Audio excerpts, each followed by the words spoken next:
Welcome to yet another beautiful show. This is Humanism TV Africa, and this is Kato Mukasa, your host, of course, together with my other panelists, Mambu Emmanuel from Sierra Leone, Fidelis Ngoma from Zambia, and of course, we shall have Obasi from Nigeria, and then we shall have Nana Kufo from Ghana. This is Humanism TV Africa.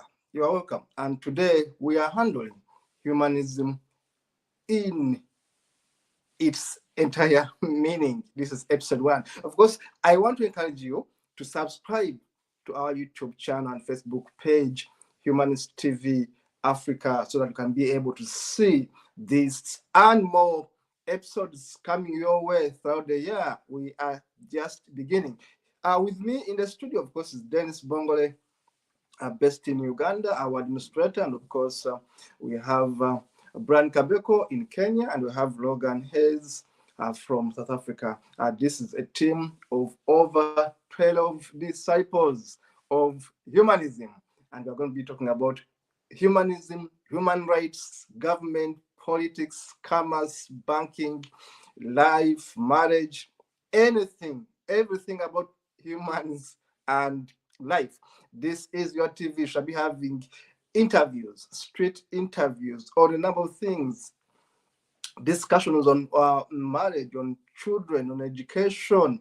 We are going to discuss everything. This is going to be an entertaining platform. It's going to be an educative platform, but also an informative platform. Remember, the purpose of media is to inform, educate, entertain, and change mindsets for the better. We are not here to indoctrinate anyone. We are here to share with you a better world we envisage, but also to look at what is happening right where you are. In fact, we shall be able to give you current news as it develops in your country. Our focus is Africa, because as an economist, I know that it's very good to specialize. We are looking at Africa. We can look at the entire world, yes, but our focus is Africa. Anything to do with Africa, this is your TV. This is your channel. Please tune in, and please remember to subscribe. Hit the dial and choose Humanist TV Africa, where we're going to find everything rational, logical, informative, and humanistic. Today, we are handling the topic, what is humanism? And this is part 1. And as I said, I'm joined in the studio by other panelists who are also directors and team members of this TV. There is a book I wrote, which is almost 2 years on the market. It's called Humanism, Modern Humanism. It's called Modern Humanism. Modern Humanism and how to make it work for the people. Modern Humanism and how to make it work for the people. My name is Kato Mukasa. I'm a lawyer, an advocate for human rights, and of course, I'm an economist. And most importantly, I'm a human being just like you. I've written several books, but this is one of them, and we are going to be handling parts of this book in our discussion the entire week as we look at what is humanism. And in this book, I talk about modern humanism. I describe humanism from all angles, from where you think it began and to where it is today. You can go to Amazon, look for my name, Kato Mukasa, look for the book, Modern Humanism, and how to make it work for the people, and get yourself a copy of this book. Very friendly, very pocket friendly. But this book is going to change your mindset. You are going to see human beings from a different, lovely perspective. You are going to learn the history of the world, the history of human beings, and what makes us humans in this book. Now, having said that, as an introduction for today's show, and I said, I'm glad to be here. I have my team members who are on their waiting. And of course, I'm going to be asking and requesting my producer, Dennis Bongole, to usher them into the studio. And we kickstart it right here. This is episode 1. Episode 1, what is humanism? We are going to be looking at the key definitions of humanism and what makes us better human beings as humanists. And I always say that without being shy. What makes us better human beings as humanists? And what's this that we want to propel, we want to impact, we want to take to the world? One of our mottos here is reaching out to humanity. And this is the TV you have been waiting for. This is Humanism TV Africa, and we're going to be talking about humanism in Africa. Now, as my colleagues enter the studio, of course, they are on the waiting. Dennis is going to be allowing them. In fact, Dennis, you can usher them. Whoever is ready can come in. I will continue sharing with you what I put in this book. Now, in this book, I have been talking about my grandfather. So when you look at the special thank you, I thank my grandfather, John Bassi. When I was talking to my panelist, Obasi, I was telling him,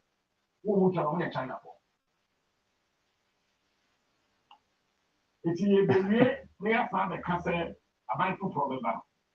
The real life for sure. We are saying for comes capital. You say abandoned midlife and sleepers. If you are abandoned over him, and there. Anna, that car, you dear, best I have was a year to take final. The year Tom scraps the say no. The better not to yet cannot say, never anyway. And a minute to know, but before they have to attend me.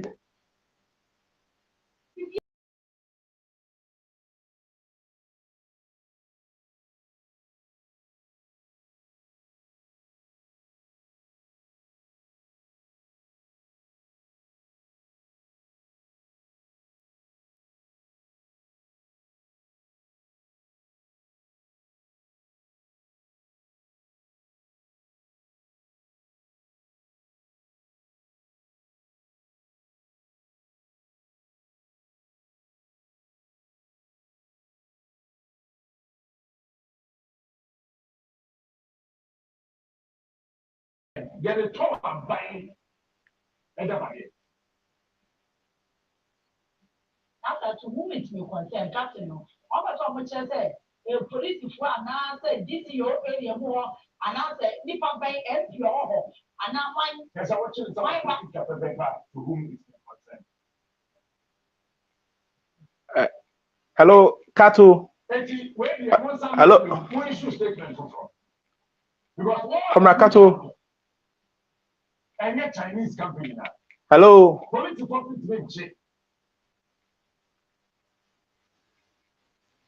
Comrade Kato. Comrade Kato. Please, your microphone is off. I don't remember. Hello. Wow.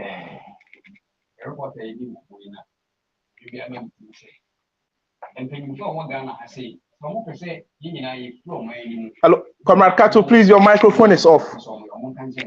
Your microphone is off. Your microphone, I can't hear you. Your microphone is off. Your mic, it is off. It is mute, it's not coming. If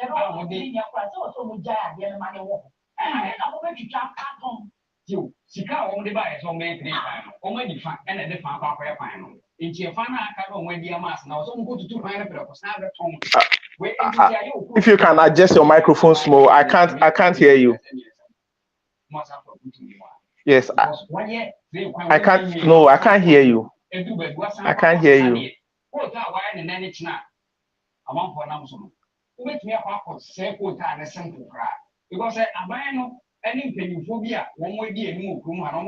No, I can still not hear you, comrade. No. And I say, "You bought them, you bought them to you." And I said, "As a son, you tell me to me about them, said no, no way." And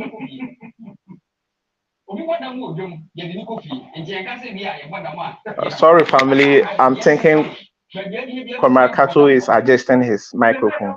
I think he will be back soon. I don't know if I can take it from here.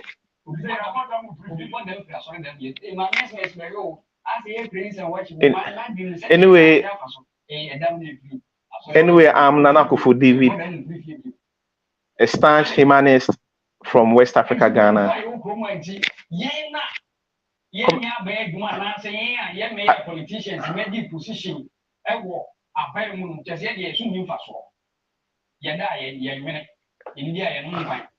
As we are waiting for our senior colleague to come back on air,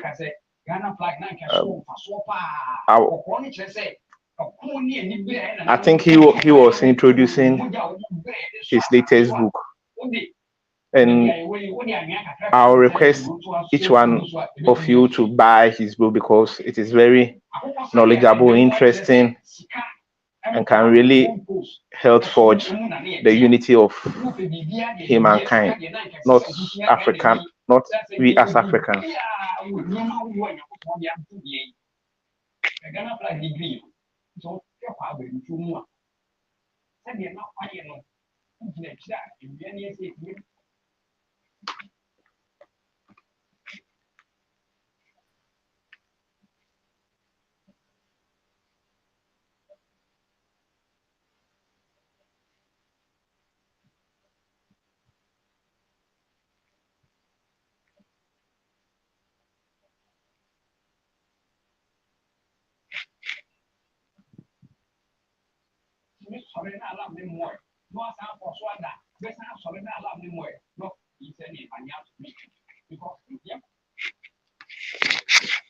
Very good. Anna, am I audible today? Am I audible right now? Yes. I'm told that my audio went off the moment you entered. So I'm really sorry for that. No, you don't need to excuse yourself for that. This is technology. Now, okay. I'm just going back for 1 minute. I'm happy you did go off when I went off. I think you remained. Yes, I was on air. Yes, that's okay because for our viewers we had interruption. Albasi, welcome. Thank you for having me. Yes, let me go straight to Ghana. Nana, I was talking about humanism, defining it. Actually, not defining it, but of course, illustrating it from my book point of view. This book is 270 pages. I began writing this book in 2008. Actually, I've put it here. And was first finished typing it in 2010. Then I abandoned it because I felt I was not so sure whether I had it right. So I had to research again until 2 years ago when I released it. Now, having said that, today we are talking about humanism. What is humanism? Now, Ghana, when I say Ghana, I mean Nana Akufo, but of course, I use it in a friendly way to let the world know that it's not Uganda alone here. It's the entire Africa. So, Nana Akufo, what is your understanding of humanism? Thank you, Comrade Kato Mukasa. Yes. My understanding of humanism is the day-to-day affairs of we, the human beings, and our environment. Because it takes human beings like us to observe our environment, to observe ourselves, and also to act in it. So to take care of our planet, to take care of our people, we have to have a common agenda, which to me is humanism. Because let's take a mother and the children for example. My mom, when she is hungry, will not eat her food unless I've eaten.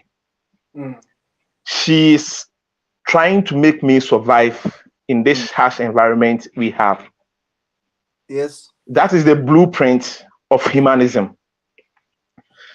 Though it occurs in my family, it occurs biologically, this can also be observed in other species of animals. Because I've seen dogs giving food, giving milk to their younger ones.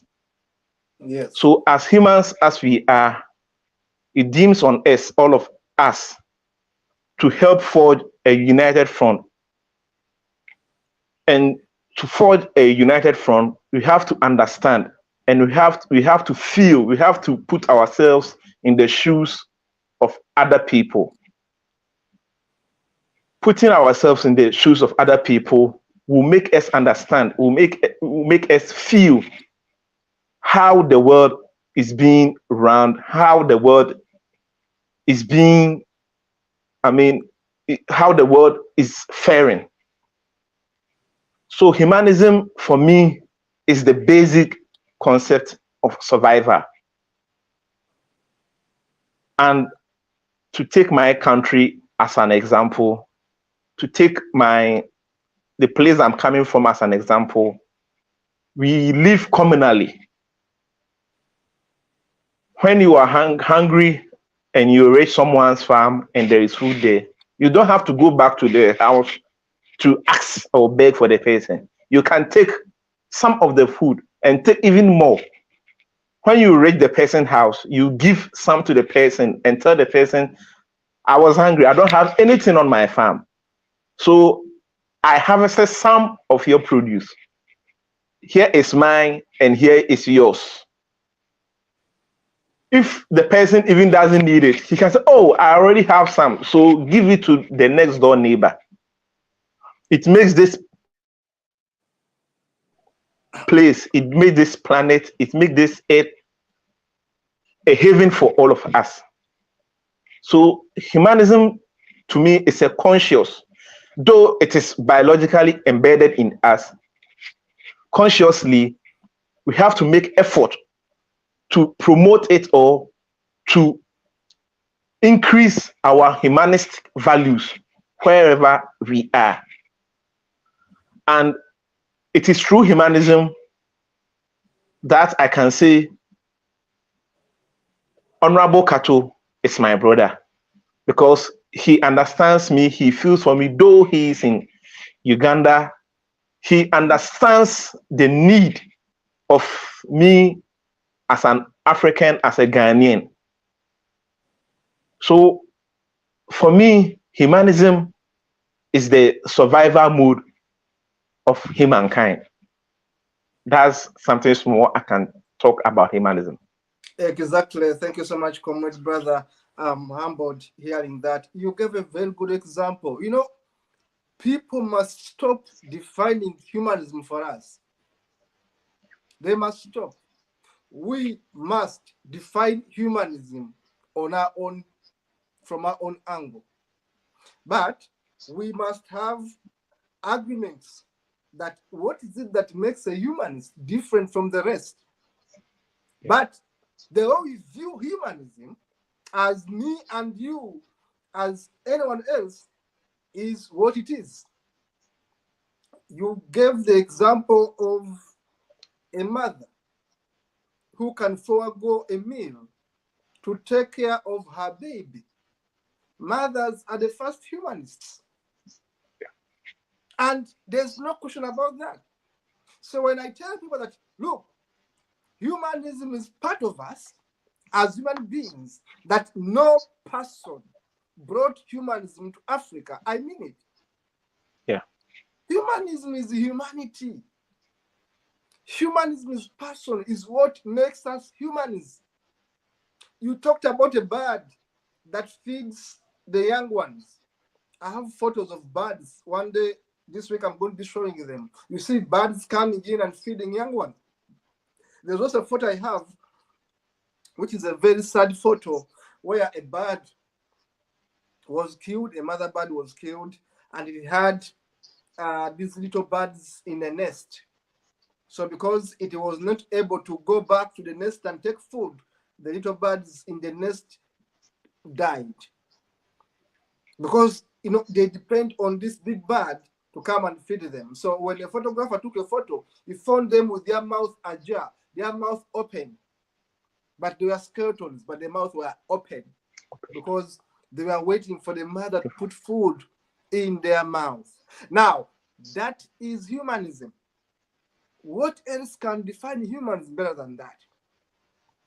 A bird, a mother bird that goes out in the forest, picks grapes, picks fruits, picks grass, and takes it and puts in the mouth of its little ones. That is humanism 311. When I was at the university, my years in my course, you would begin with 3 course units, and then you end up with 1. So I used to say 311. That in first year you have 3 core units. In second year you specialize, you remain with 1, and in the third year you remain with 1. So when I always say 311, it means conk, tough. So when I was at the university doing my economics, that was 311, where you specialize and say, now I want to be an economist, and you drop everything else and you specialize. Now, humanism is 311 about human life, about human character, about human traits. Now, all of us are capable of being humanists. All of us. All of us. Because naturally, we know that this is wrong. Naturally, we know that. Naturally, we know that this is right. That when you grow up, somehow instincts will tell you that your life is important. And therefore, it's important to protect it. Naturally, a baby of 1 day feels pain. Isn't it? Yeah, And it's true. when you inject this baby with an injection, it cries. When a baby is hungry, it cries. When a baby is sick, it cries. When a baby is happy, it smiles. With an empty mouth, no teeth, no whatever, but you smile and see giggling. A baby is happy. Why? This baby is a human being. This baby has feelings. In fact, from day one, this baby knows what is good for him and her. That's why when you inject this baby an injection, it cries. When you pinch this baby, it cries. When this baby is hungry, it cries.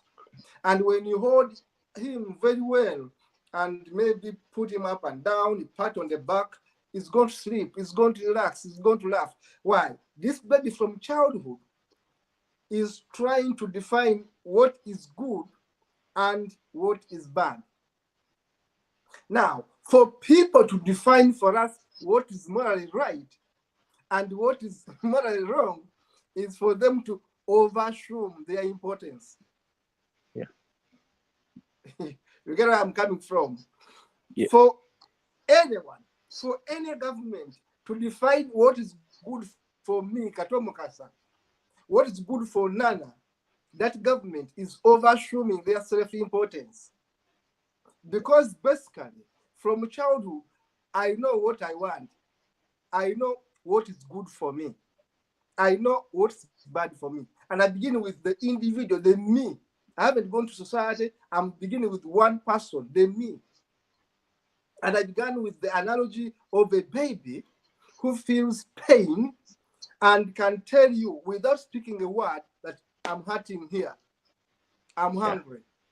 And can tell you with just smiling that, oh, I'm happy. And when a baby is satisfied, that baby will never cry. Unless the baby is sick. Because crying to a baby is a means of communication. Now, that is humanism. And I repeat this one, and I've been saying it over and over in conferences and in my writings, that all of us are born humanists. All of us. All of us are born humans. Why? Because we are human beings. Simple. We are human beings. That's why all of us are capable of being humans. We are human beings. But what is it that spoils us? We become racists. We become misogynists. We become sexists. We become all the isms that are bad, corrupt, thieves, murderers. What is it that makes us bad? It is the society that we grow in. It is the parents that grow us. I always use that word as if we are trees, that the parents grow us. It is the teachers that teach us. It is the imams, the reverends, the bishops, the wakina pastors that doom us with their stupid ideologies.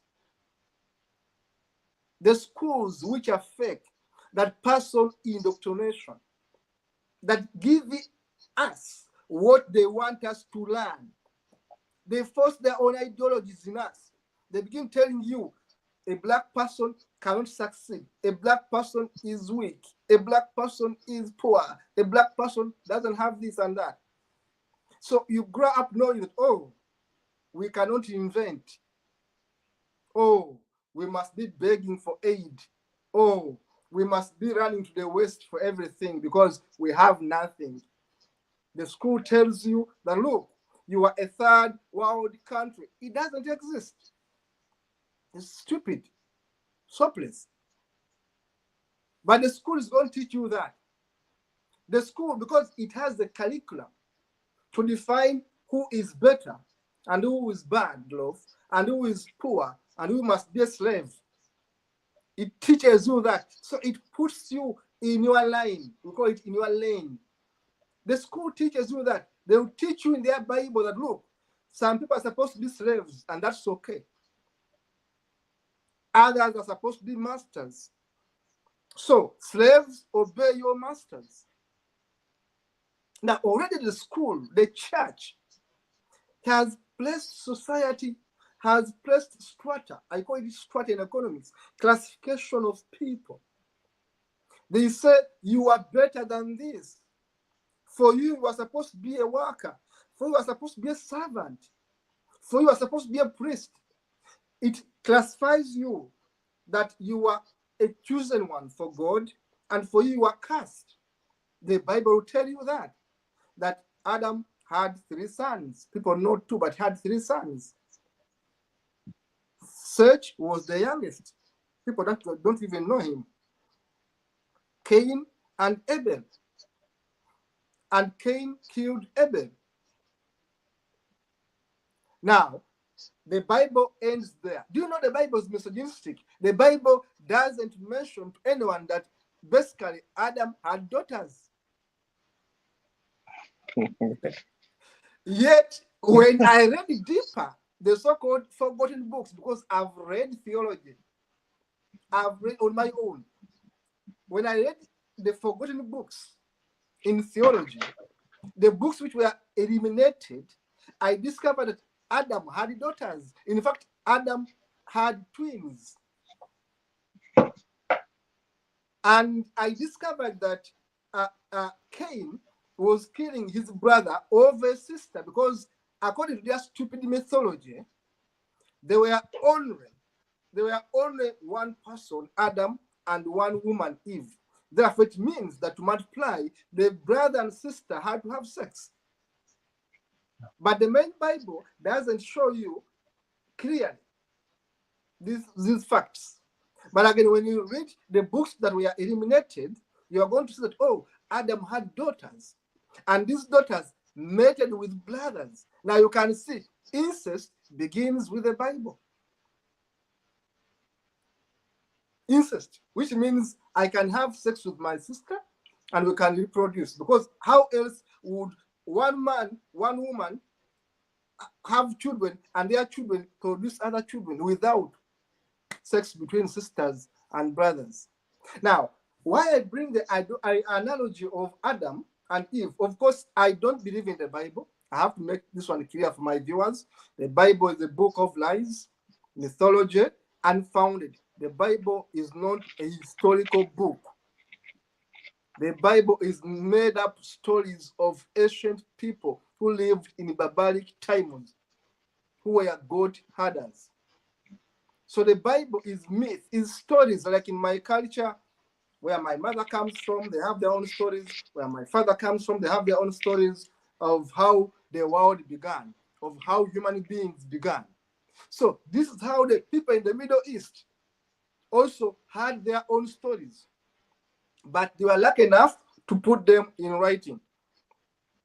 So the Bible, I treat it as a book of fiction, not fact. I don't treat the Bible as a historical book because it's not a historical book. It's a book of mythology, stories, lies. But I was using it to show you how the Bible already places us, because the Bible tells you about Noah.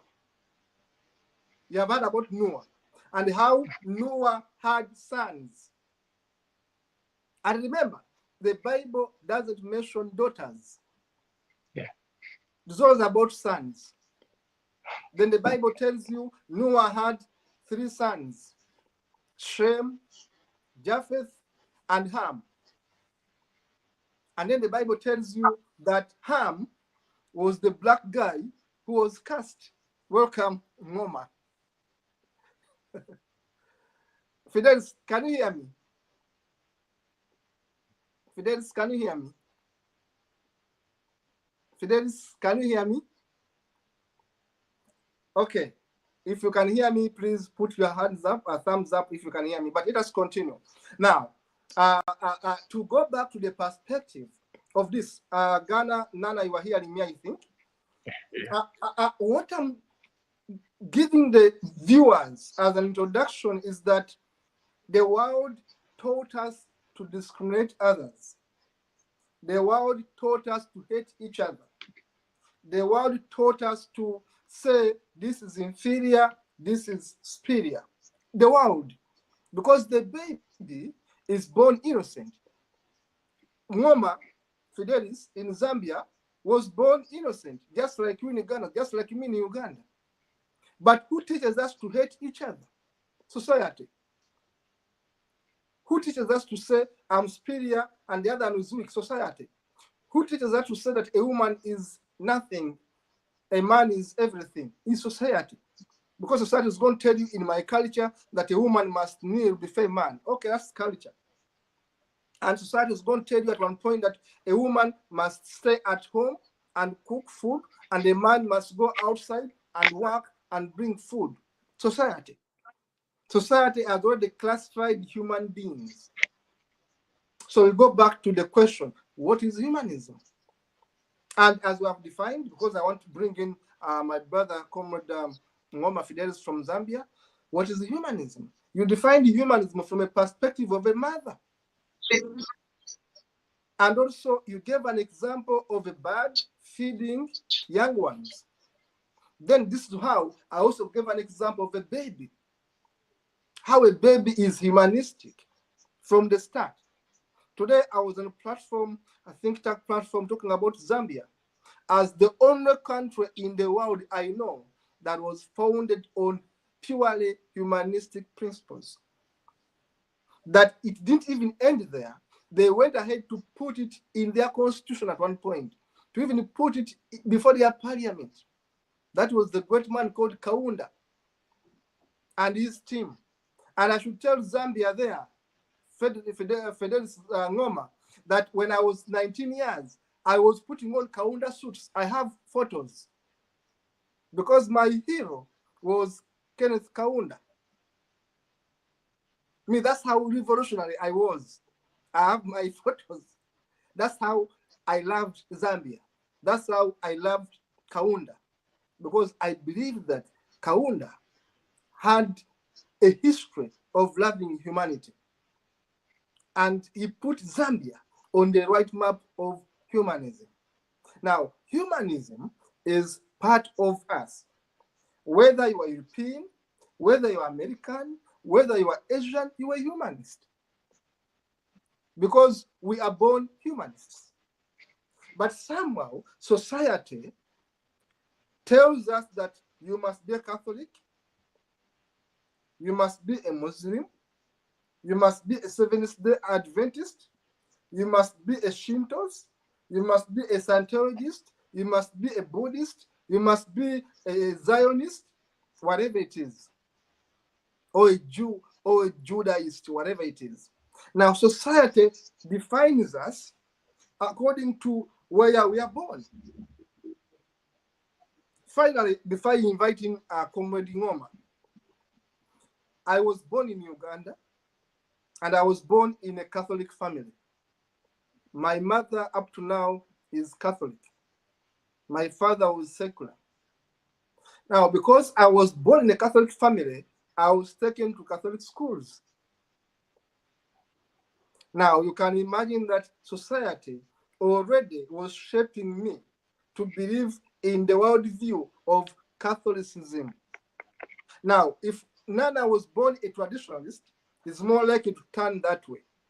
Someone born in Saudi Arabia is more likely to be a Muslim because that's the society. Someone born in Russia is more likely to be Orthodox.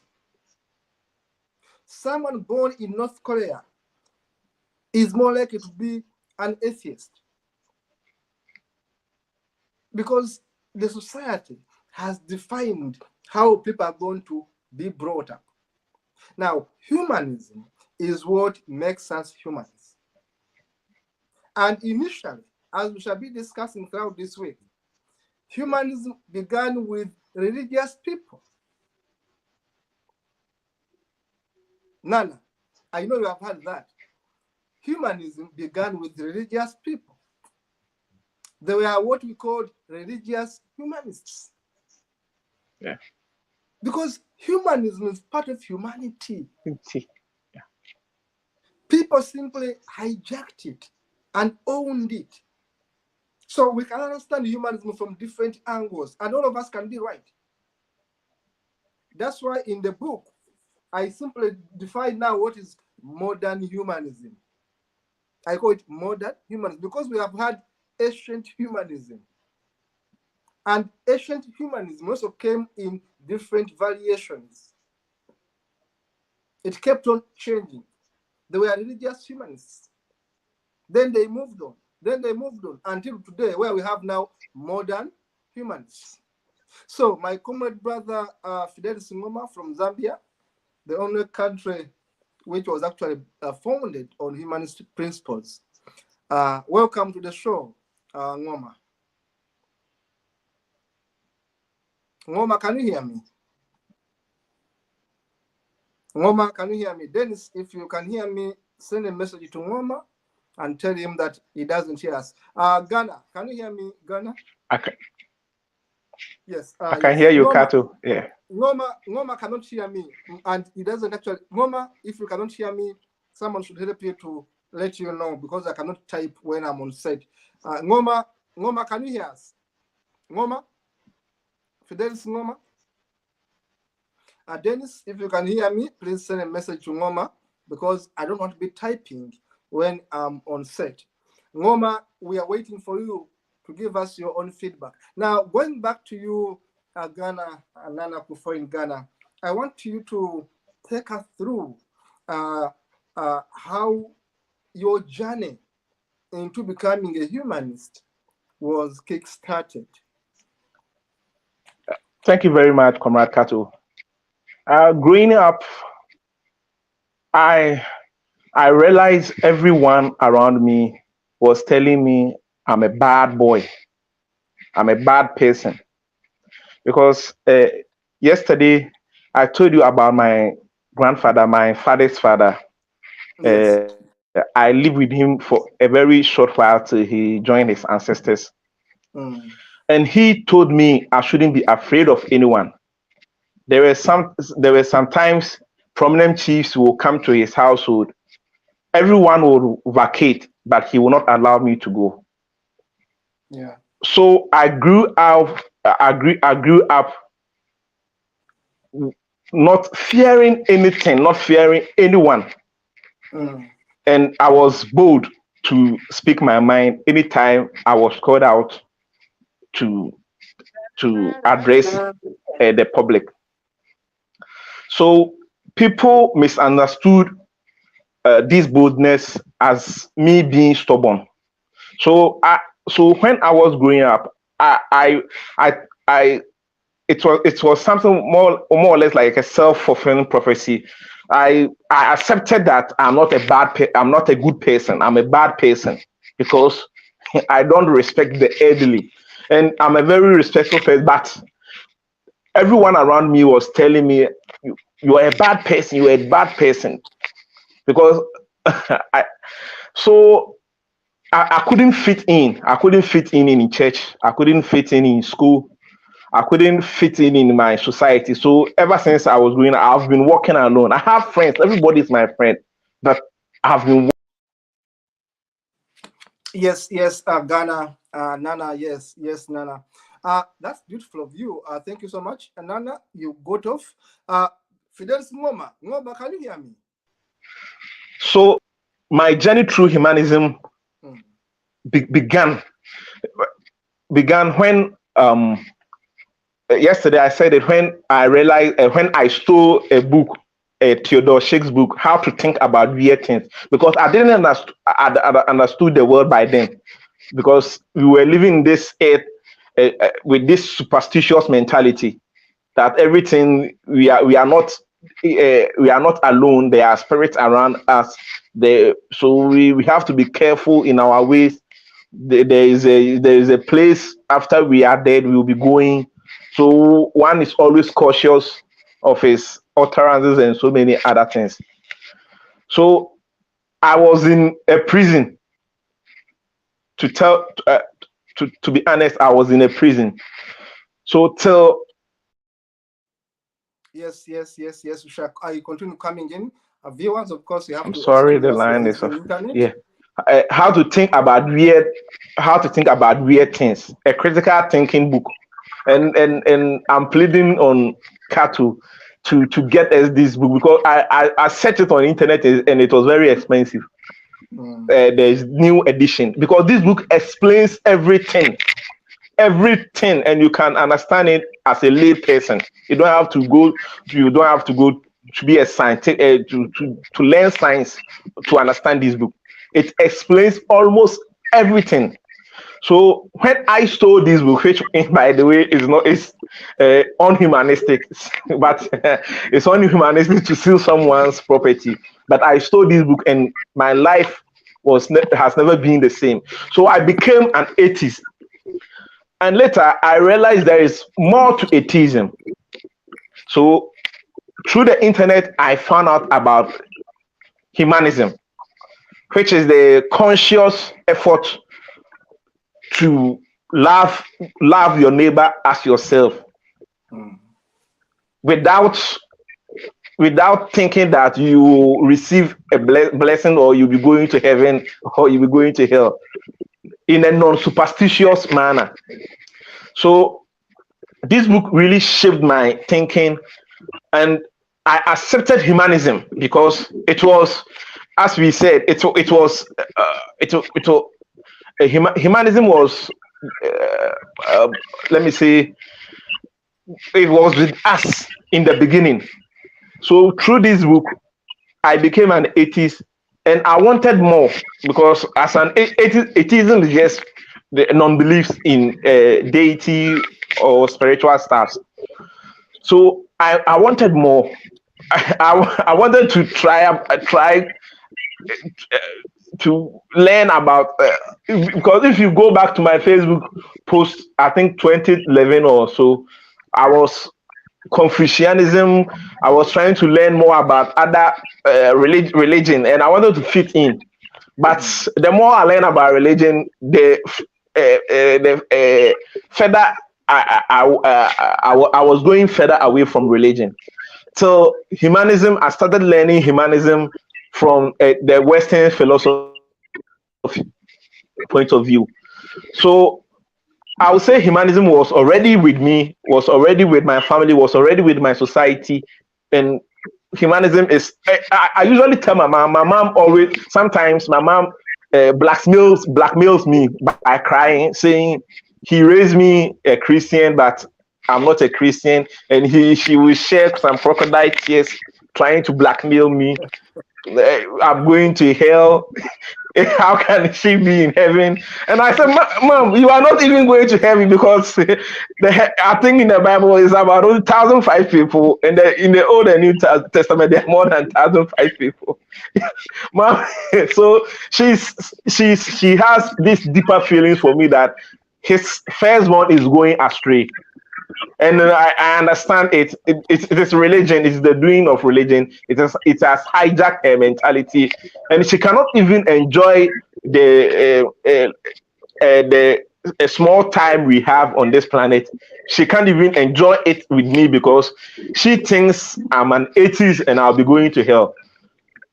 But she is a humanist. Because anytime, as old as I am, I'm unemployed now, and thanks to Kato Mukasa, I'm fully employed now. So I won't say I'm unemployed. She helps, though everyone is like, people calls me that you will see what will happen to you. My mom will send me money. From she doesn't work, but from the little that she has, she will send me something. And I'll tell her, I call her Eno in our local parlance is mommy, an elder woman. So I'll tell her, you are a humanist, so then she will just. So what I'm saying is, through education, through reading, and I was telling you something about Ghana. Though people see Ghanaians as well educated, but we have fewer books in Ghana. Up till now, I haven't seen a single book from Dr. Nkrumah. You can't find Dr. Nkrumah's book here in Ghana. You will grow up to be 50-year-old without seeing any book about atheism. So I don't blame my people. I don't blame, because we are limited in knowledge. All that is being pushed to us is the syllabus, the school curriculum, as you said, and a few books. And the reading habit of Ghanaians I think is about 10%. We don't read. We just consume what our elders or what the pastors or what people we admire says. So in Ghana here, if you talk about humanism, it is somehow alien to them. They will tell you it's a new age occult, it's a new age this thing. Beware. And people will go on saying they are waiting for my mishap, because I have thrown away my religious beliefs, and I will fall sick, I will die. That's the more reason I'm not getting jobs. That's the more reason I'm not married, and that's the more I don't have kids. But I know myself. I know the reason why I'm not married. I know the reason why I'm jobless. I'm not jobless by today. By the grace of Comrade Kato, yeah. So I know myself than all these people, but they are waiting for a mishap to happen so that they will tell other people, look, we told him that he is venturing into a serious or a dangerous predicament. So my journey through humanism hasn't been easy, because there are sometimes people were advising me, throw away your humanism and let's employ it. Because I remember one time GBC, one of the director came and said, most of the people, the staff there says, if they give me the chance to host radio shows, I will manipulate or the public, or let me say, I will throw in garbage with my humanism. So they shouldn't give me the chance. And all these people are religious people.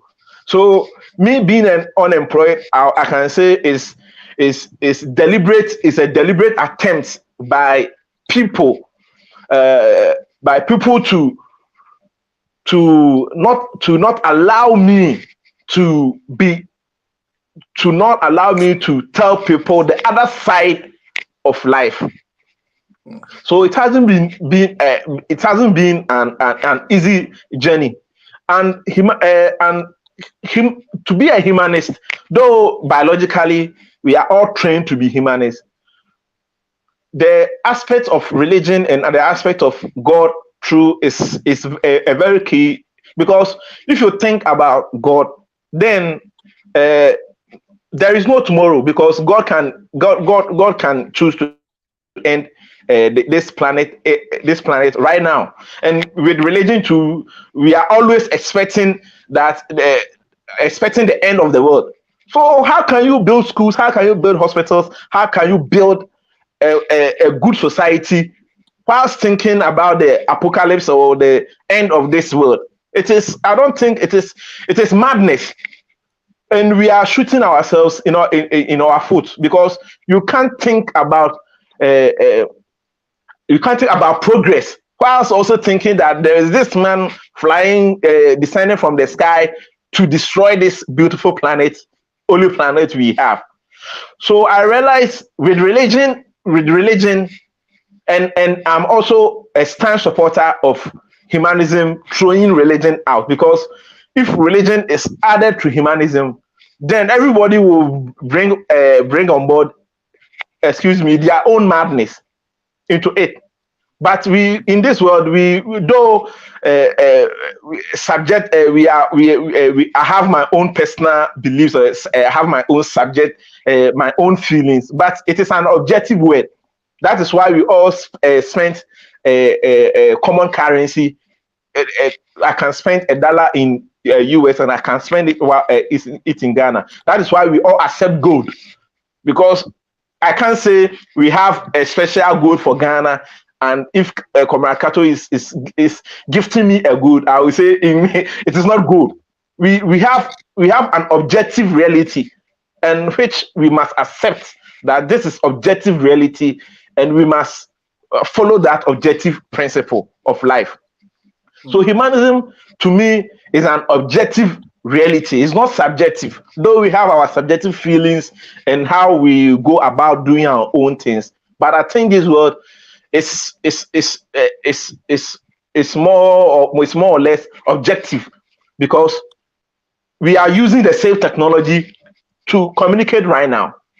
We are using mobile phones. We are using internet to communicate right now. I can't say I'm in Ghana, so I will use a spiritual medium to communicate with Comrade Kato in UK right now, which means we are living in an objective world. So humanism bring on board all these intricacies of life and give us the chance to appreciate the one life that we have, and to make this life a better place, especially for the next generation who will come.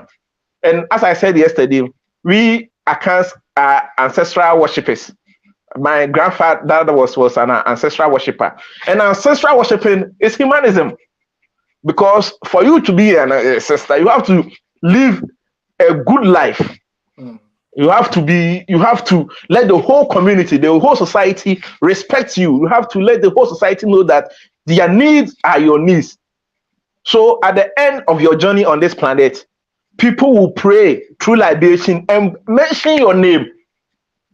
I can pray, Comrade Kat, let me use Linda for example. If I'm praying, I can say, Linda, wherever you are, send us your wisdom, your knowledge that you are acquired on this planet, so that we can be able to use it for our benefit. So humanism to me is the basic essence of life. It is not a modern day this thing that people think humanism is a Western philosophy, so we are imitating the West. No, it is life. It is what holds the world together. Humanism will tell you the war going on right now between the Gazans and the Israelites is, excuse my language, is bullshit. Because they can, it's because they can live happily together without anybody thinking that another person is going to harm the other. You just imagine the war going on in Ukraine because my mom's father went to Czechoslovakia, I think Czech Republic that time used to be under the USSR. So I have I like them. The Czech people are the same as the Ukrainians, are the same as the Russians. Why are they fighting today? It's because of the different agenda both countries have. If we have a common agenda to have a better world, to have a common progressive environment for our younger ones to live in, then humanism is what we must choose and make humanism political, very political throughout the world, so that the North Koreans will accept me, the Chinese will accept me, so that I will accept the Americans and I can also accept Canadians, Europeans, and everyone around us. Thank So you so my much. journey, yeah, thank you, Kato. I have to stop you Thank you there. for It giving was me a this good run. opportunity. It was a Yeah, very good okay, thank run. you very much. It Yeah, was a very thank good you. run. Thank you so much, Comrade Nana. We want to take this chance to welcome our comrade brother from Sierra Leone, and that is none other than Mambu Emmanuel. Mambu, welcome. Thank you. Thank you. What's your take on who is Mambu? This is your first time, not the first time, of course, but on Humanist TV Africa. This is your first time. May you please tell the viewers who Mambu Emmanuel is?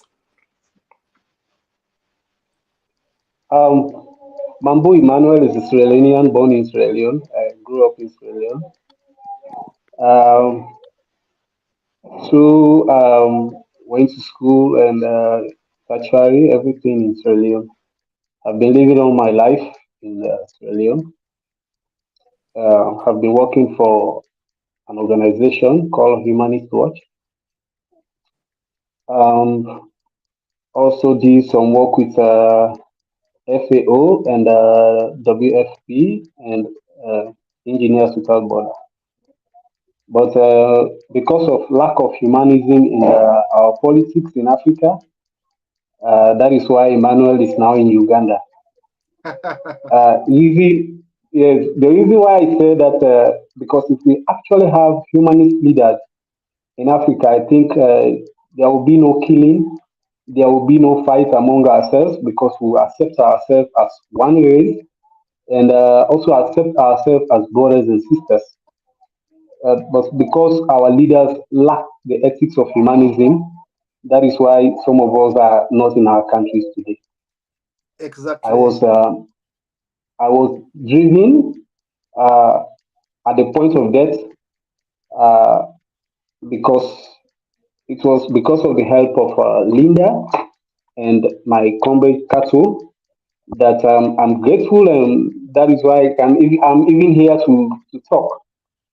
Um, Now, my thought about humanism, I have actually come to learn more about humanism.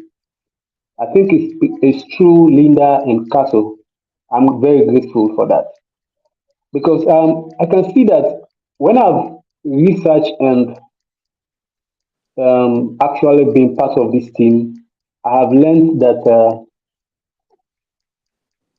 Africa need humanist leaders. Africa actually need humanist leaders. It is because of the religious leaders that we have in Africa. That is why the African continent is not moving forward.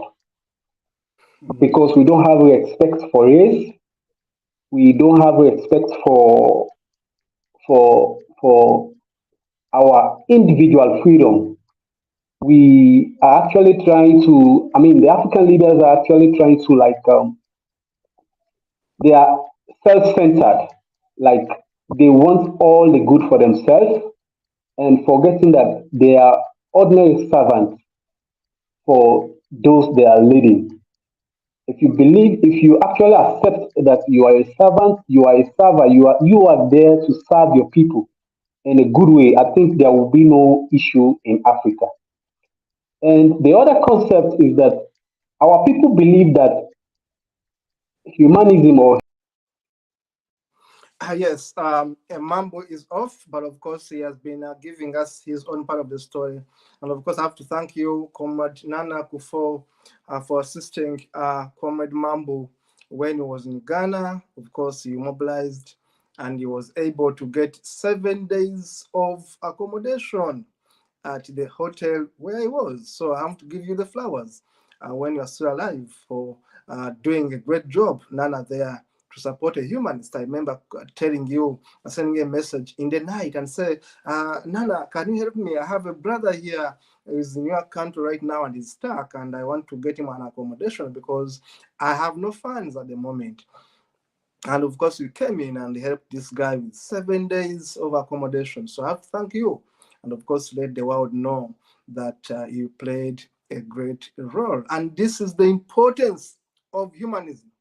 I should tell you that in many countries I've traveled in many major countries of the world. There are many countries where I've been sleeping in homes of humanists. And therefore, I'm able to cut costs. And now, that's the importance of humanism. And people don't know that humanists are brothers and sisters. We go beyond what religion says, because for us, we practice. If I go to Germany and I know there's a humanist brother in Germany, I'll let them know before I go there and ask them if they have a room for my accommodation.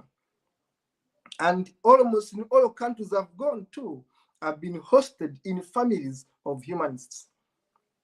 And now, this is why humanism is important. When you have a problem, when Mambo got a problem, he was supposed to go to South Africa. Linda died. And then I said, my home is open. Go to Uganda. If I have a problem today, I will come to Ghana and I will sleep. So this is humanism in practice. Comrade Mambo, please continue. We know the challenge of internet. No one can blame you for getting off. No need of apologizing because you don't make the internet makes you. So just continue. yeah, like I was saying, when I actually realized that humanism is about family, it's not about only blood related. It's about accepting each other that we are one race, and we are here to live a meaningful life. I think if you become a humanist, is the best, and you enjoy the one life that we are living. Because looking at the characteristics of humanism, one is curiosity, free mind, believe in good taste, and also believe in the human race. If you have those characteristics, I think you will find a happy life. You will live a happy life. You will move a happy life. You it's because, like I was saying, it's because we are actually lacking these characteristics. That is why we accept religion as a do or die in Africa. A religious person will tell me that I should be fasting for 21 days. I should not be eating. How will I survive? How will I be free? In the morning I need to eat, in the afternoon I need to eat, in the evening I need to eat, and then you will tell me that I should pray and fast for 21 days. You're done. I see that as sickening. Do you know It's what? very Let me stop sickening. you there a bit. In Kenya, as we speak now, if you have been observing the news, about a month ago, a church led by a man called Pastor Mackenzie has killed hundreds of people through starvation. Just Google it. Kenya death by starvation. Just a month ago, hundreds of people are found in gardens, in bushes, littered bodies of dead children and women and men because they are starving themselves to go to a stupid heaven that doesn't exist. Now, that is religion and it's stupidity. That's why we need humanism. Go on, Comrade Mambo. Yes, like I was saying, I was born in a Catholic family. I became a manserver. I was even yearning for vocation. In fact, when I grew up, I went to a Catholic school, primary, secondary. In fact, in those days in my country, if you are not in a Catholic school, it means you are not in a good school. So all the good schools were Catholic schools.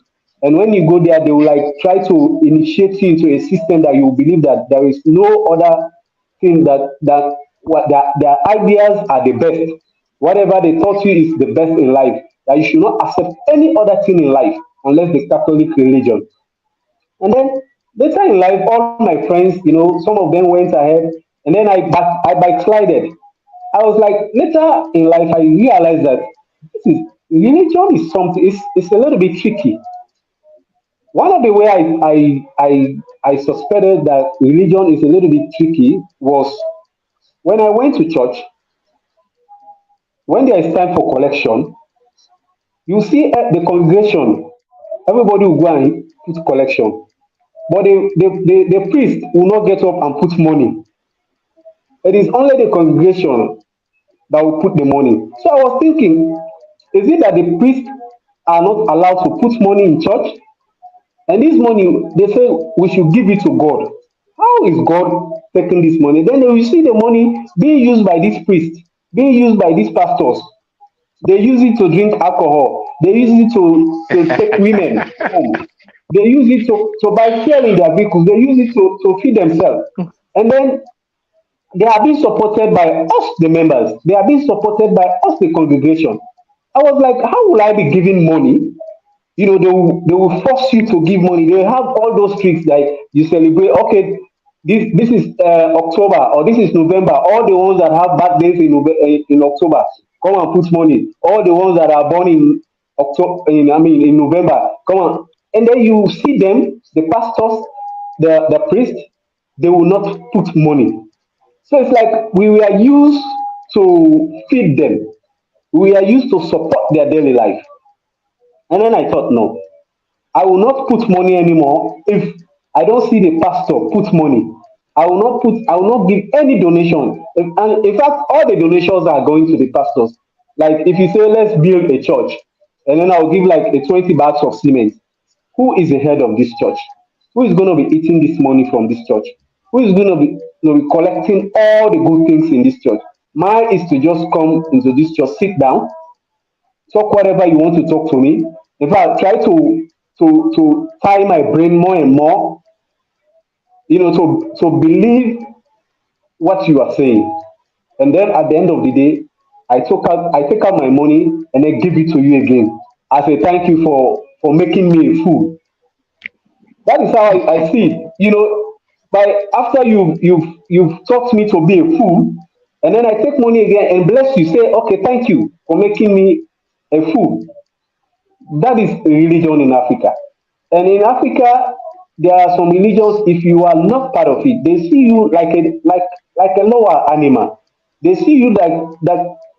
I don't I was actually thinking the concept of God, the concept of heaven, the concept of earth, hell, that if actually our God claimed by the religion is a merciful God, why would there be hell? Why should hell exist? Very good question. Hmm. I asked a friend who is a priest the other time. I said, you are saying that if I don't go to church, I will go to hell. If I don't give money, I'll go to hell. And you said the God is a merciful God. And this God forgive us 70 times 7 a day if we commit sin. So why is the existence of hell? I see no need for hell. I see no need. I believe this life we live it once. And when you die, you die. There is no way I'm going to hell, I'm going to heaven. You know, I think this is the way they are actually trying to end, like the magic, I call it magic in churches. I have never seen I have never seen in my life somebody who they have prayed for that It's actually normal now. He was a cripple. He was not working before, but now he's working over 20 years or 10 years.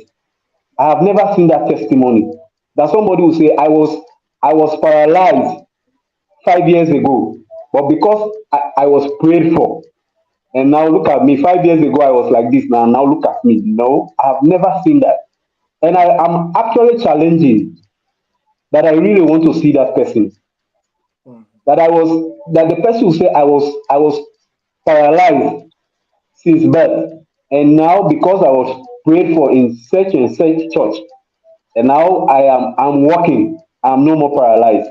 These are all stage. These Stage are stage things. miracles. They stage them because they want more people. Mm. They want more. There is the other time I met a friend. I told him he was like he got an accident and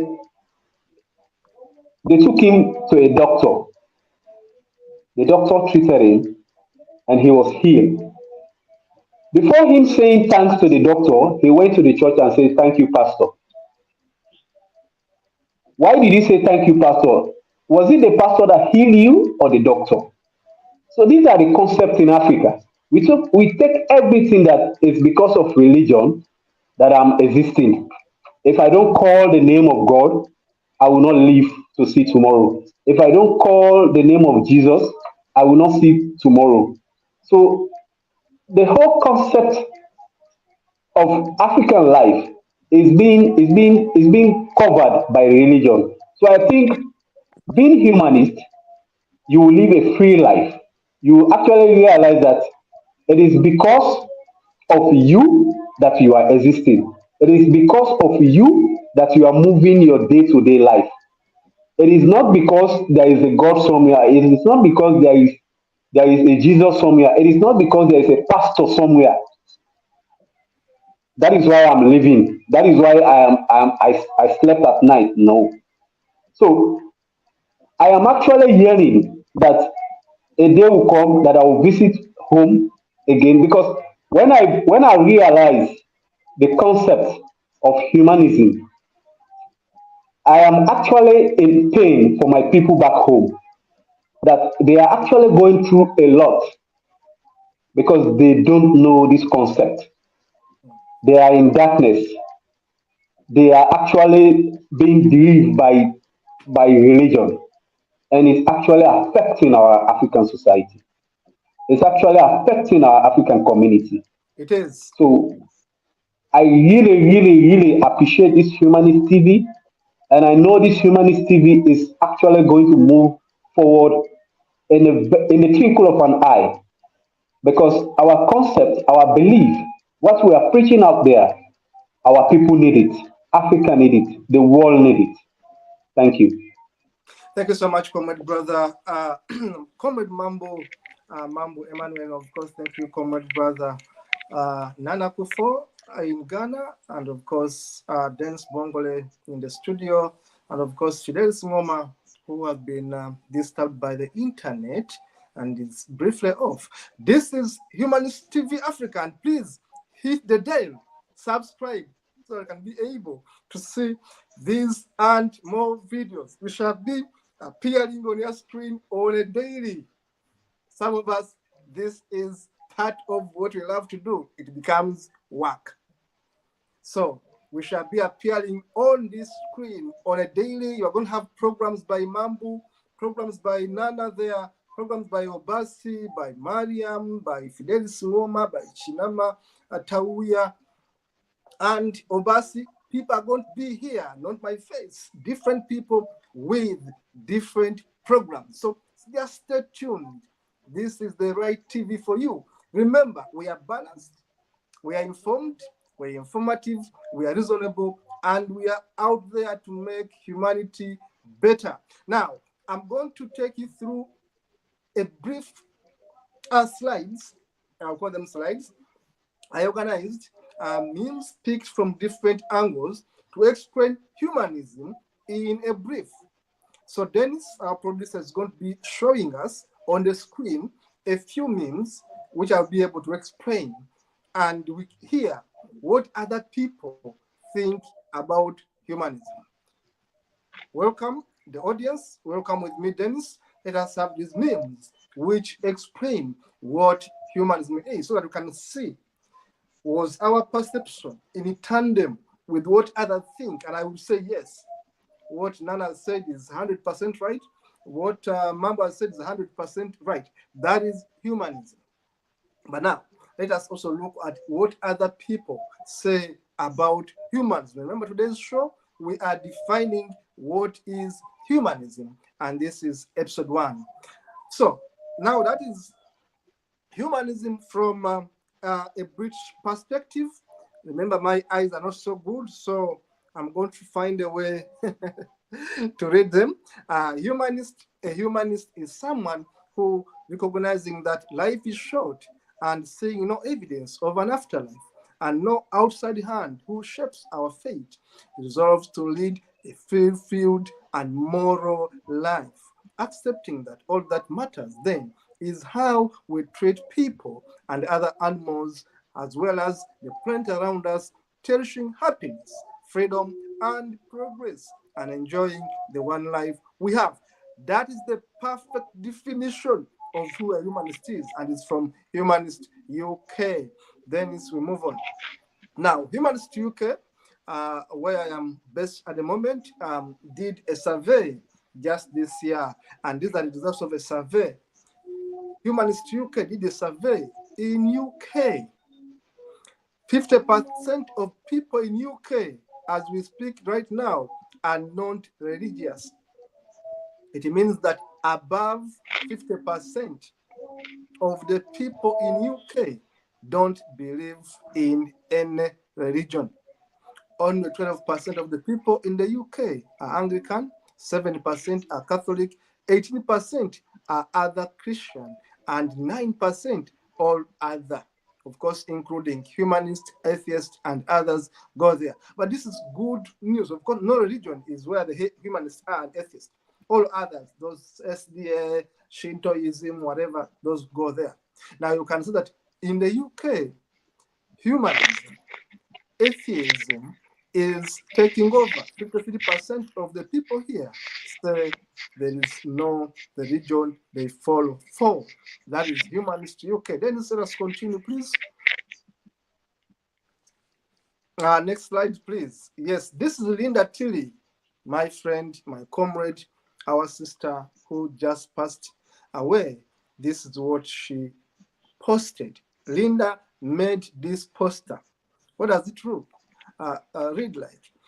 This is a meme. She said, to all, stop allowing yourselves to be split by religion, tribe, race, gender orientation, country, state, region, province. All good humans must unite.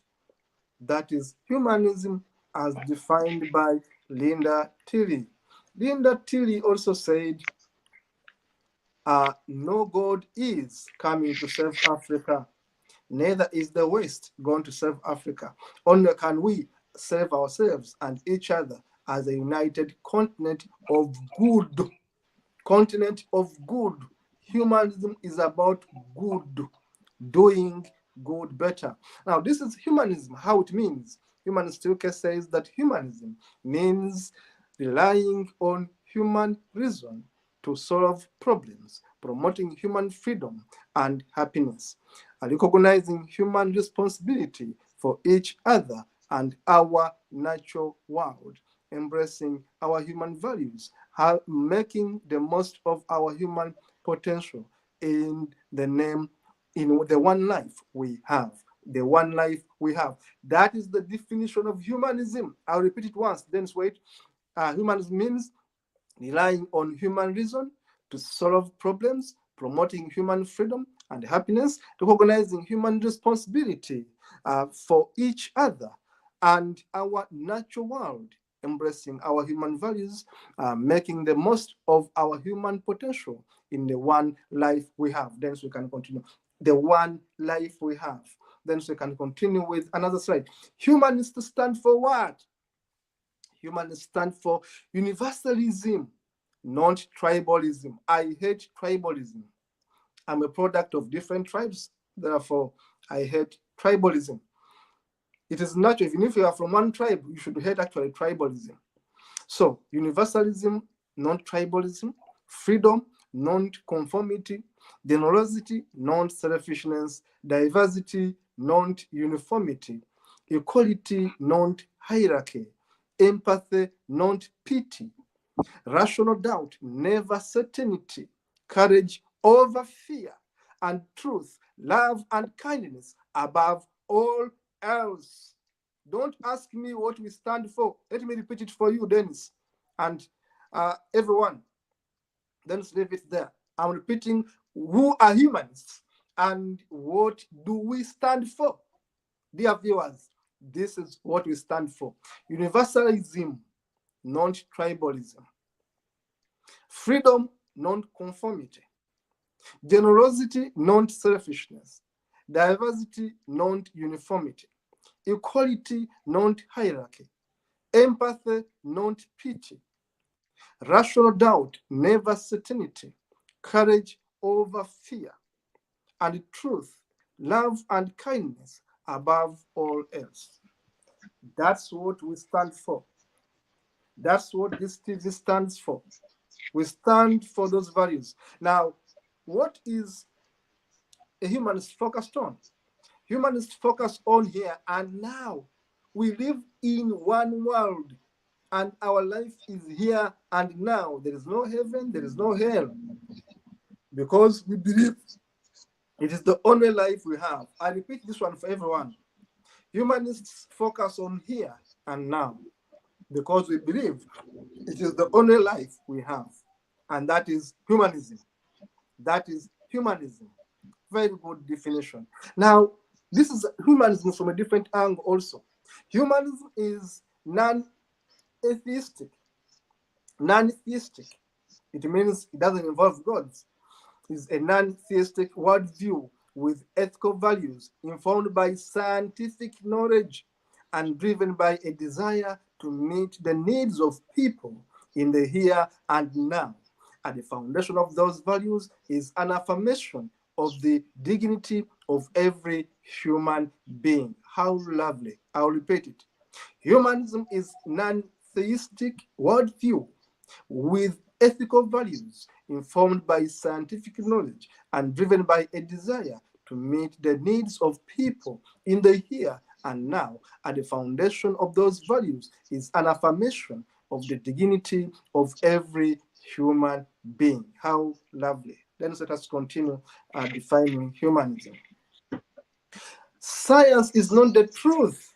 Science is finding the truth. When science changes its opinion, it didn't lie to you. Science learned more. Remember that sometimes we say, and I repeat the word, sometimes we say that humanists are scientists. It has its meaning here. And we defend science, but we don't believe in science. Those are different things. But we defend what science has brought us. But we know science can make mistakes. But when science makes mistakes, yes, it doesn't mean that science lied. It means that science learned something better. So science is not the truth. Well, I repeat, science is not the truth. Science is finding the truth. Find the truth. When science changes its opinion, science didn't lie to you. Science learned more. Then we'll continue. Change your thought and you change your world. Change your thought process and you change your world. That is humanism. Humanism teaches you to think for yourself, but also to change. The four-way test. The four-way test of the things we think, say, or do. Always, as a humanist, I tell my students, I tell my viewers, the four-way test. The four-way test of how things we think, say, or do. Number one, is it the truth? Humanism tells us to ask for the truth. That's why in humanism, we ask the damn questions. Number two, is it fair to all concerned? The question number one was, what I'm going to tell you, is it the truth? Number two, is it fair to all concerned? Number 3, will it build goodwill and better friendship? Number 3, and that's number 4, will it be beneficial to all concerned? So humanism doesn't want to be the jigger in your feet. It asks the questions. But at the end of the day, we look at your needs. We look at what is it that makes you a better human being. The 4-way test. Then let's continue. Let's continue. Of course, this is a very long paragraph. I'll leave it there. The first moral principle, I'm going to pass through just one paragraph. The first moral principle recognizes that we have more in common with all members of our species than we have in differences. Exactly. As human beings, whether you are Caucasian, whether you are Asian, whether you are African, whether you are whatever, we have more similarities than differences. I may be black, I may be brown, but we are one people. Mandela said this: to be free is not merely to cast off one's chains, but to live in a way that respects and enhances the freedom of others. That is Mandela. Freedom is a core value of humanism. There are no half-truths. Halfway between truth and a lie is still a lie. What a statement. What a statement from human reforms politics. There are no half-truths. Today, people tell so many lies. And we are saying as humanists, there are no half-truths. The truth must be truth. And we condemn war. Today, there is a war going on in Gaza. Humanists condemn war. We condemn war on all sides. We condemn people that kill others, because all war is man's failure as a thinking animal. John Steinbeck is an author, said that all war is man's failure to a thinking animal. And thank you so much. Thank you so much. We are back. We are back with Ngoma, my brother Ngoma. Can you hear How me, are you? I can hear you, yes. How are you? I'm okay, very okay. I was very disappointed when I didn't see you on the set, but I knew it was the internet, because you have been here Yeah, so I many do internet. times. You have been here so many times. So, Ngoma, this is your time. You are going to What is conclude my? the show. What are my questions? Yes. I think I missed most part of it. I did miss most part of it. Yes. We are talking about humanism. Now, let me bring you up to speed. Your country, Yes. Zambia, We used to have humanism week. Can you hear me? I can hear you, yes. Your country, Zambia, shaped my understanding of humanism. Zambia shaped my understanding of humanism. Now, when I was growing up, there was a very strong man in your country called Kenneth Kaunda. Dr. Kenneth Kaunda, yes. And I loved Kenneth Kaunda to the point of putting on Kaunda suits. And I still have photos, which I'll show going forward, when I was putting on Kaunda suits as a child. Now, Ngoma today has had a problem with the internet, and I should tell you that Ngoma has always been part of this show. This is not the first time here, but sometimes the internet becomes really very bad. So we can excuse him. We cannot actually do magic here.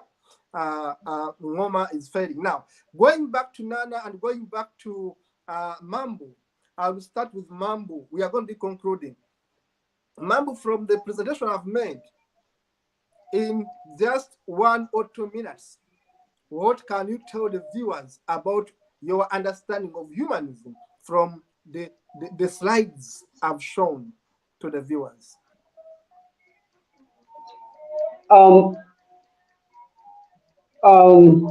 In everything, the conclusion is rejection of religion in favor of advancement of humanity by its own self or its own effort. I think this is this is all summarized in it, that we should accept each other as brothers and sisters, and also condemn um, religion, because religion is separating human race. If a true humanist a true humanist in Israel will not go and fight in Palestine. A true Yes. humanist. Yes. It is only because of religion that that war is going on. It is only Yes. because of religious belief. Because even in this land, all the explanation about the land is about religion. Mm. All the explanation about the war is about religion. So a Mm. true humanist will not create war, will not fight war. A true humanist is a loving person. A true humanist is someone who wants to see another person live a meaningful life, live a good life. This is a true humanism. Thank you, Mambo. I will stop you there. Comrade Fidelis Ngoma, if you can hear Yes, me, yes. this I can is hear your you loud time. and And I clear. was saying, just 1 minute, I was saying that your country shaped my understanding of humanism. Of That's why humanism, I yes. respect Zambia. Zambia is the only country which put its parliament to task to talk about humanism. Zambia is the only country which had a day in October about humanism. So, from that background, Ngoma, how is it now in Zambia vis-a-vis the history of Zambia and humanism? No, when you look at my country, Zambia, we come from we come from a system of we have about 72 tribes actually, and the founding fathers of this country, Kaunda and his colleagues, believed that we must live in the spirit of Ubuntu. And that's Ubuntu. why during the liberation struggle, Dr. Kaunda believed that we had brothers who had come from other countries, who had come from Zimbabwe, had come from South Africa, had come from many parts of the country that experienced the civil war, civil unrest. They were all come to Zambia. Dr. Kaunda believed that at a young age of ourselves, he believed that we should adopt the spirit of Ubuntu, that we must love one another regardless of which continent or the part of Africa you're coming from. He believed that we are all one people, we are all fighting for one cause. They believed that we all wanted a better life for all our country and for our people.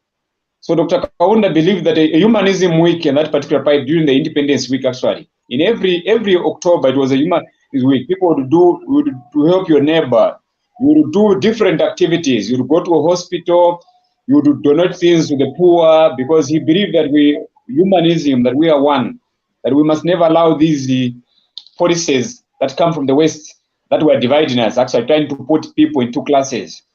So Dr. Kaunda, because he was a God-fearing man, and he believed that God did not choose all of us. He didn't have favorites. All of us before God were equal.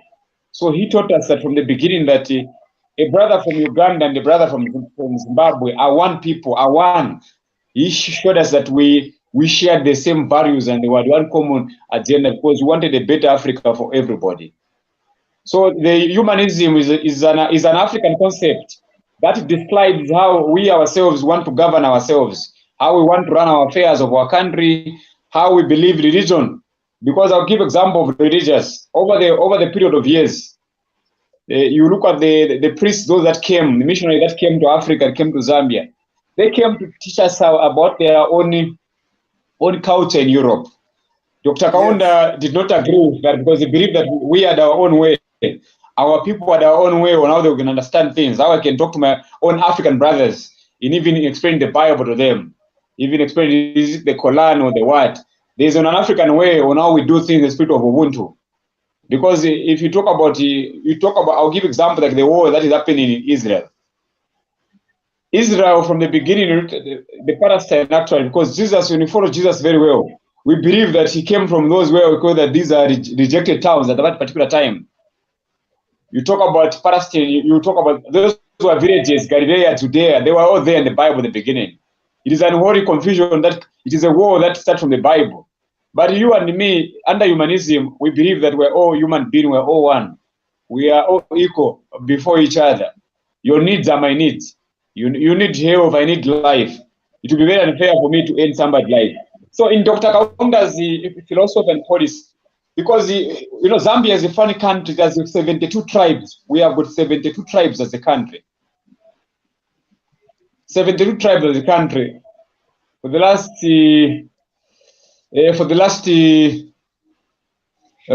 59 years, we have lived in peace, in security, in integrity, and in helping one another. Because but over the years, Zambia has lost track on the humanism. Over the last years, the coming of the movement for multi-party democracy in 1991, it mistakes humanism to be a dictatorship because of what the one-party state under Kaunda had some policies. Yes, he was a human being. We all make mistakes, and he had made mistakes along the way. But some of us, we don't focus on his mistakes. We focus on the good things that he did, because it's what matters to some of us.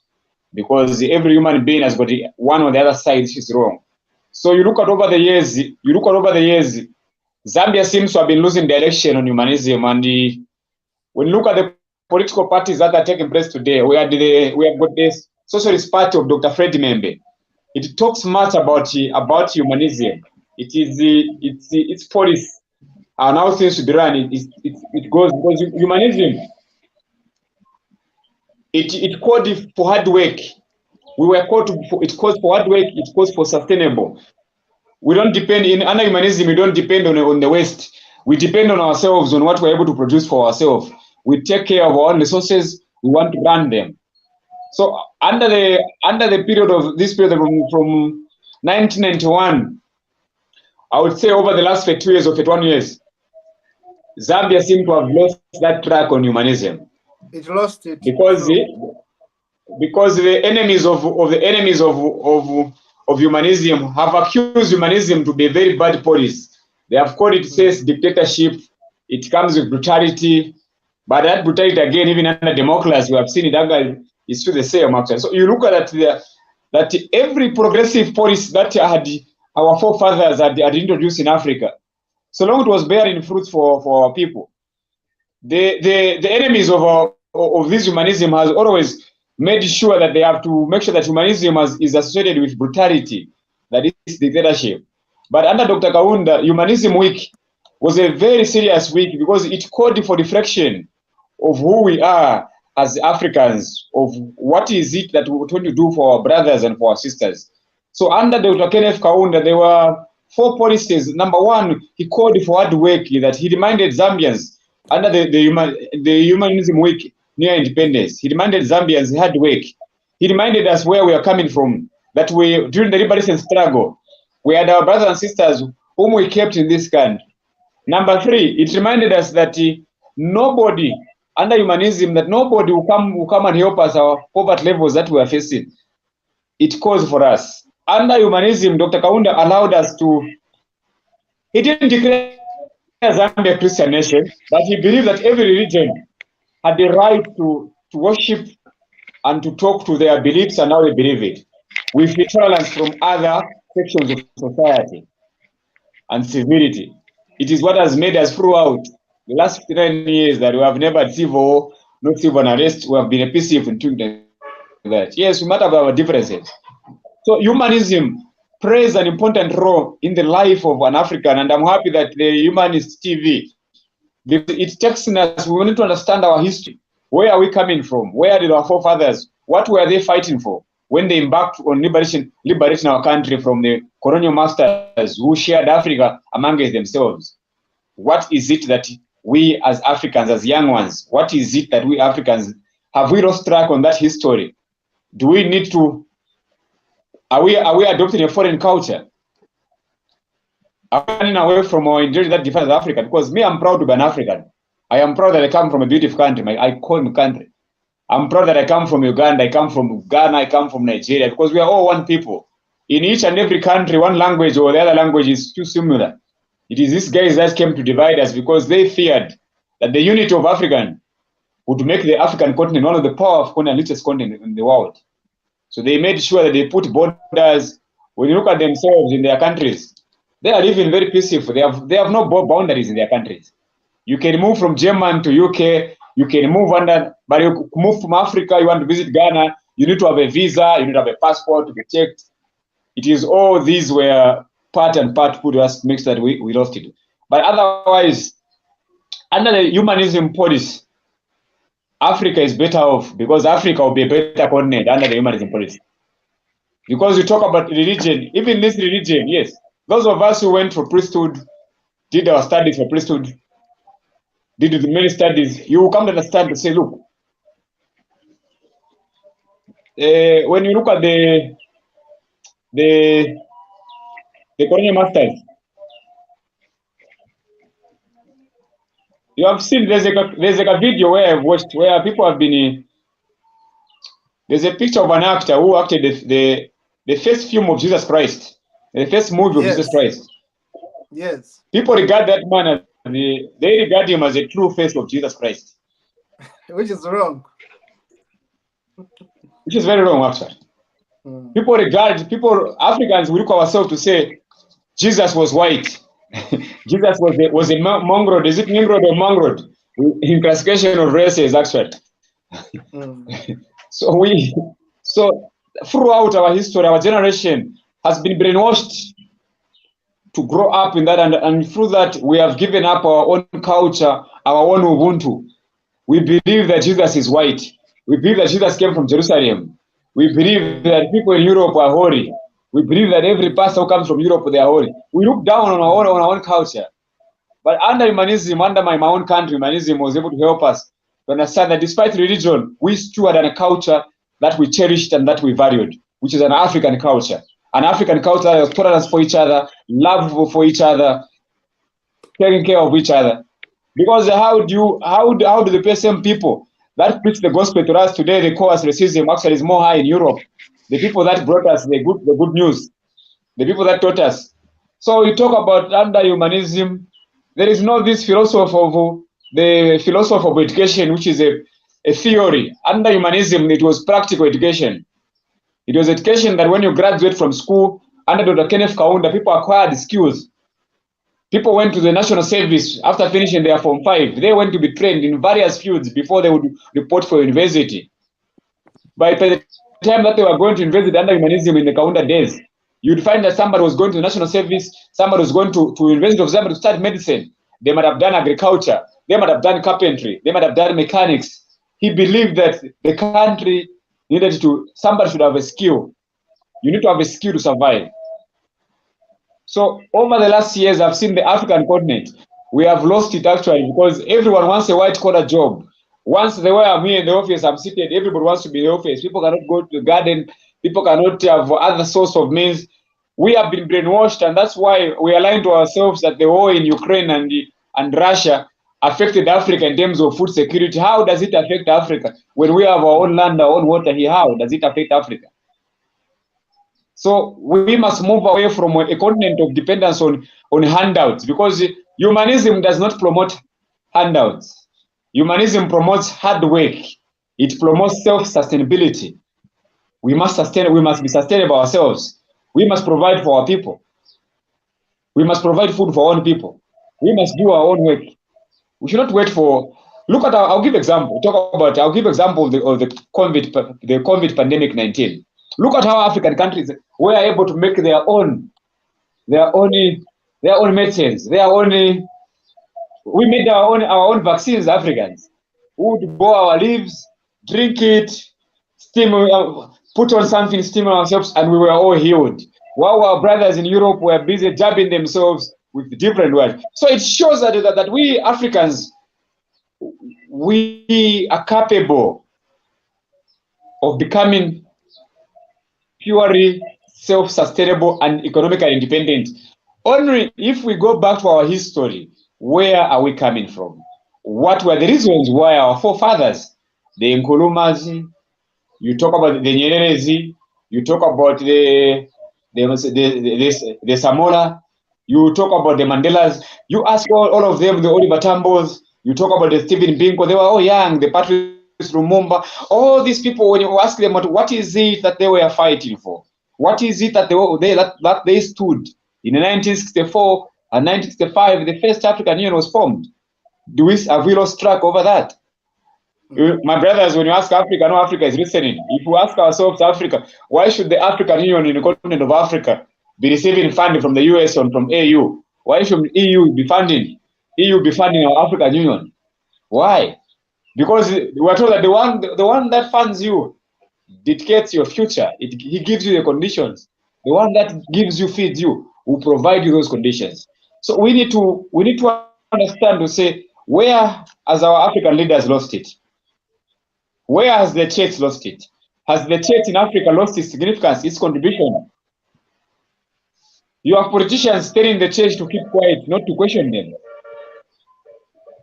Now you ask yourself, are the churches not part of our society? They are part of society. Those who go to those churches to worship, are they not human beings? So why should politicians tell the church to be quiet when they remind them that you are rooting our public resources you are stealing? That's true. So it pains me to some of us that, so even the advocacy part that we have embarked on, it's not an easy journey. It's a journey that comes with frustrations. It's a journey that comes with many obstacles. But what determines is the spirit of unity, the spirit of Ubuntu. What is it that we are fighting for our country, for our countries? Thank you so much. We are all brothers so from much, different Fidelis. countries. We are one. Yes. Fidelis, Thank you very much for Thank you so hosting me. much, I know I sir. came in late, and my apologies. I came in late. Yes. I came in late because I was using a different internet. Yes, I understand. Of course, you have been a part of this show. So I came back with my normal internet. That's when the program was trying to end. Yes. Thank you so much, my comrade, brother. You have given us a beautiful insight, and I know all the panelists will accept that you have given us very beautiful insights about Zambia. I should tell the viewers that Zambia is the only country, and I'm repeating it, whoever wants to challenge me can challenge me, the only country where the president of a country said, let us embrace humanism. Where a president of a country used the word humanism to convince a national council, I read from my book here, to convince the National Council in April 1967 to accept humanism as a philosophy. The only country I know that a leader went to the parliament and explained humanism, Ubuntu, and said, I want us to adopt humanism as a philosophy for this country to survive. And never stopped there. He made sure that people observed humanism as a lifestyle in October of each year. But also, there were posters that carried humanist slogans such as, be a humanist. Be a humanist in Zambia. So whoever wants to challenge us, to challenge it, can challenge it. But this was 1967. A man was already promoting humanism, officially promoting humanism. Yes, we agree that he allowed people to have their own religions, to coexist, but was brave enough to say, look, there is something called humanism. And they went ahead to put it in their own national council to pass it as a policy, as something that could guide a country to move forward. They end up having days of humanism in October. They end up having posters that call people to be humanists. And that is only in one country, Zambia. Now, that's why I give Zambians the credit. Of course, you might have lost it along the way. The country changed policies and whatever, but that credit remains for Zambians alone. It remains for Zambians, and no one will ever take it away.